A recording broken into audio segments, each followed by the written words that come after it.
Hello everyone, so welcome my सूब nursing classes. तो आज की क्लास में हम डिस्कस करने वाले हैं ब्रेस्ट फीडिंग का सेकंड पार्ट। प्रीवियस क्लास में हमने फर्स्ट पार्ट में देखा था ब्रेस्ट फीडिंग होता क्या है और न्यूनेटल में क्या क्या बेनिफिट्स देखने को मिलते हैं ब्रेस्ट फीडिंग के दौरान। तो यहाँ हम बात करते हैं कि मदर्स में क्या क्या यहाँ पर बेनिफिट्स देखने को मिलेंगे ड्यूरिंग ब्रेस्ट फीडिंग। कई मदर्स होती हैं कि कभी कभी मदर्स को फीडिंग नहीं करवाती हैं, अपने हेल्थ का इशू समझ लेती हैं कि मुझे हेल्थ इशू हो जाएगा, या फिर अपने करियर को लेके कि मैं उसको फीड नहीं करवाऊंगी बिजी रहने के कारण, या फिर कोई भी रीजन हो सकता है।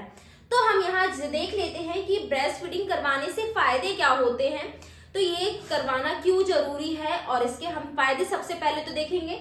तो फर्स्ट हम बात करते हैं लैक्टेशन एमेनोरिया के टाइम पर हमें लैक्टेशन एमेनोरिया क्या होता है पहले तो हम ये देख लेते हैं। Lactation means breast feeding and amenorrhea means होता है कि जो मंथली पीरियड आते हैं वो रुक जाते हैं।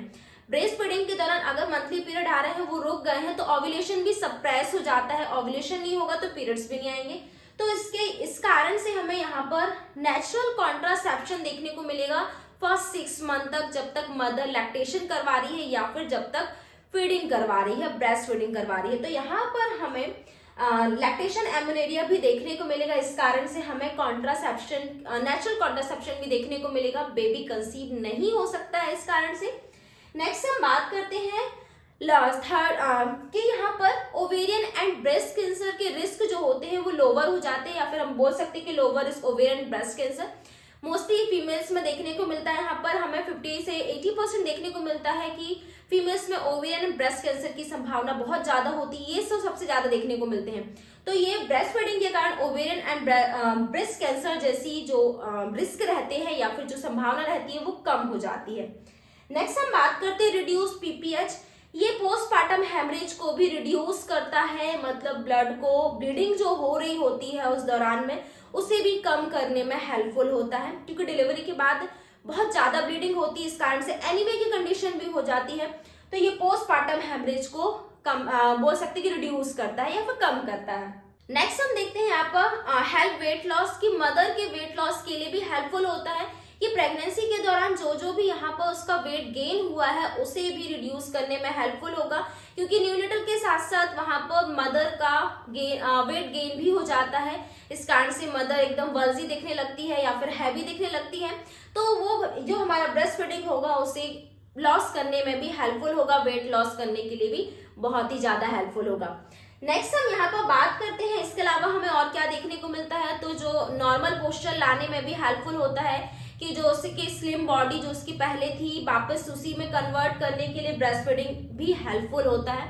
इसके अलावा हम देखते हैं कि कभी कभी मदर्स फीड नहीं करवा पा रही है तो मिल्क को, ब्रेस्ट मिल्क को स्टोर करके रख रही है। तो हम यहाँ बात करते हैं कि स्टोरेज का टाइम कितना होना चाहिए, मिल्क को, ब्रेस्ट मिल्क को कितने देर तक स्टोर रख सकते हैं। तो फर्स्ट हम यहाँ बात करते हैं रूम टेम्परेचर की। हम रूम टेम्परेचर की बात करते हैं तो रूम टेम्परेचर में हम 5 से 6 आवर तक, मतलब 5 से 6 घंटे तक रूम टेम्परेचर में ब्रेस्ट मिल्क को यहाँ पर स्टोर करके रख सकते हैं। ये तो हमने बात कर ली रूम टेम्परेचर की कि 5 से 6 घंटे तक हम यहाँ पर मिल्क को स्टोर करके रख सकते हैं। नेक्स्ट इसके अलावा हम बात करते हैं अगर हम फ्रिज में रखते हैं तो कितने घंटे तक इसे रख सकते हैं। अगर हम फ्रिज में अगर इसे स्टोर करके रखते हैं तो हम 12 आवर तक, मतलब 12 आवर मतलब 12 घंटे तक उसे स्टोर करके रख सकते हैं। नेक्स्ट हम बात करते हैं कि अगर उसे लंबे समय तक स्टोर करके रखना है ब्रेस्ट मिल्क को, तो उसे हम डीप फ्रीज करेंगे, मतलब -20 डिग्री सेल्सियस पर हम यहाँ पर उसको डीप फ्रीज करेंगे। और ये हम कितने दिन तक रख सकते हैं, तो 3 मंथ से 5 मंथ तक उसे स्टोर करके रखा जा सकता है। तो ये हमारा हो जाता है कि स्टोरेज टाइम की कितने समय तक ब्रेस्ट मिल्क को स्टोर करके रखा जा सकता है। ये बहुत ही इंपॉर्टेंट पॉइंट्स है हमारा। नेक्स्ट हम देखेंगे कि जो ब्रेस्ट मिल्क कितने टाइप्स के होते हैं, मतलब ब्रेस्ट मिल्क एक टाइम के बाद अलग अलग स्टेज में हमें देखने को मिलता है। तो नेक्स्ट हम यहाँ पर देखेंगे टाइप्स की बात करते हैं। तो टाइप्स में हम देखते हैं फर्स्ट कोलेस्ट्रम एंड सेकंड देखते हैं ट्रांजिशनल मिल्क। तो कोलेस्ट्रम की बात करते हैं तो कोलेस्ट्रम हमें येलो एंड थिक देखने को मिलता है, मतलब गाढ़ा और पीला देखने को मिलता है। इसके अलावा ये कितने दिनों तक देखने को मिलता है, तो फर्स्ट डिलीवरी के जस्ट 5 से 3 दिनों तक ये कोलेस्ट्रॉल मिल्क देखने को मिलता है। इसे हम माँ का पहला दूध भी बोलते हैं कि बच्चे के लिए माँ का पहला दूध बहुत ही फायदेमंद करता है। तो जो कि हमें फर्स्ट से 3 डेज तक हमें देखने को मिलता है, ये हमारा कोलेस्ट्रॉल मिल्क कहलाता है।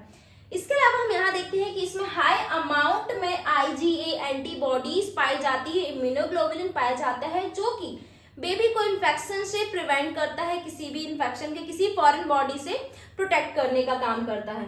तो ये हमारा हो जाता है बहुत ही इंपॉर्टेंट कि IgA एंटीबॉडीज प्रेजेंट होती है जो कि बेबी को इन्फेक्शन से बचाता है। नेक्स्ट हम बात करते हैं इसमें कंटेंट क्या क्या होते हैं। तो फैट सॉल्युबल विटामिन्स प्रेजेंट होते हैं, vitamin A, D, E and K, जो कि फैट सॉल्युबल विटामिन्स है हमें देखने को मिलता है, तो ये भी इसमें प्रेजेंट होते हैं जो कि बेबी के लिए बहुत ही हेल्पफुल होते हैं। नेक्स्ट हम बात करते हैं ट्रांजिशनल मिल्क की।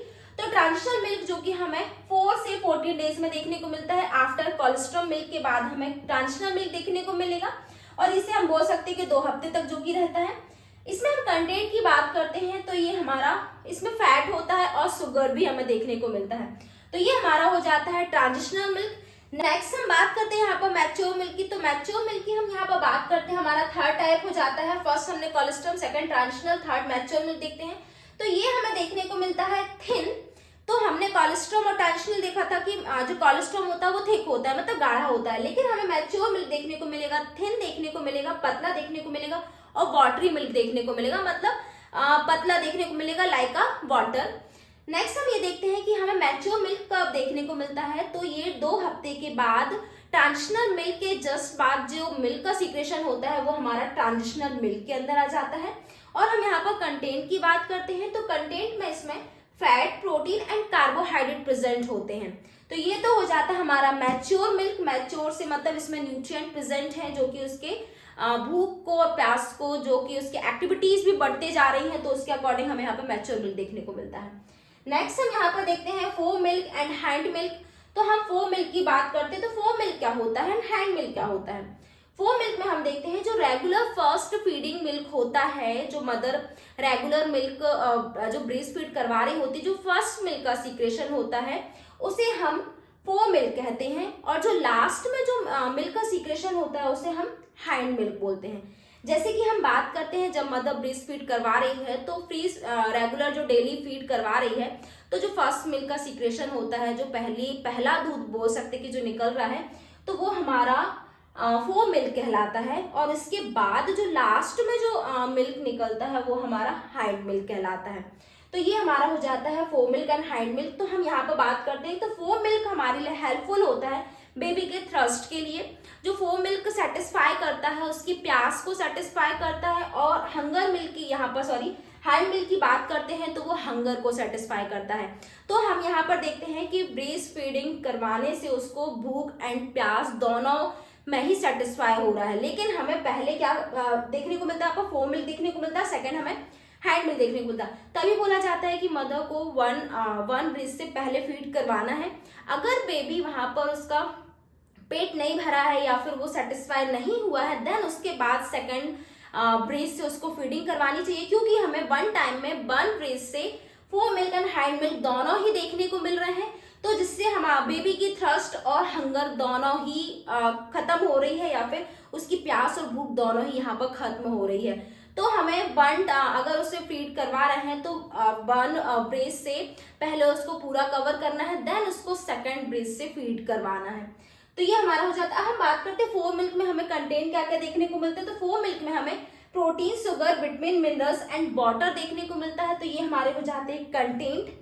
नेक्स्ट हम बात करते हैं, तो हैंड मिल्क में हमें देखने को मिलता है फैट एंड शुगर देखने को मिलेगा। हमें यहाँ पर फैट एंड शुगर देखने को मिलेगा। तो जैसा कि हमने देखा कि फैट एंड शुगर, जैसे कि हैंड मिल्क देखा कि हंगर को सेटिस्फाई कर रहा है, भूख के लिए सेटिस्फाई कर रहा है, और हमने फोम मिल्क देखा कि थ्रस्ट को सेटिस्फाई कर रहा है। तो इसमें हमें protein, sugar, vitamin and minerals and water देखने को मिलते हैं।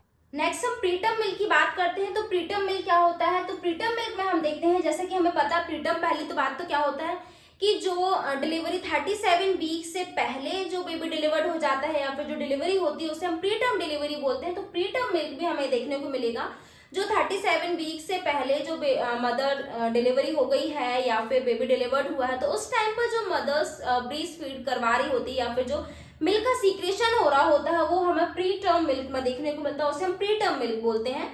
तो यहाँ पर हम देखते हैं कंटेंट की बात करते हैं। तो कंटेंट में हमें यहाँ पर protein, sodium, iron and IG and calories देखने को मिलती है।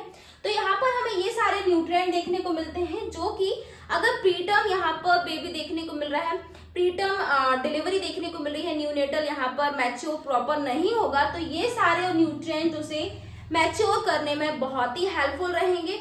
इसलिए हमें कंपैरिजन टू अदर मिल्क के कंपैरिजन हमें प्रीटर्म मिल्क में यहाँ पर ज्यादा कंटेंट देखने को मिलते हैं, तो जो कि बेबी को मैच्योर करने के लिए बहुत ही हेल्पफुल होता है। तो ये हमारे हो जाते हैं जस्ट मिल्क के टाइप। तो आई होप कि आपको इस क्लास में इसके टाइप्स के अलावा यहाँ पे बेनिफिट्स भी आपको समझ में आए होंगे। अगर आपको कोई भी क्वेरीज होती है तो आप कमेंट करके यहाँ पर क्वेश्चन अराइज कर सकते हैं। So thank you so much for watching my videos.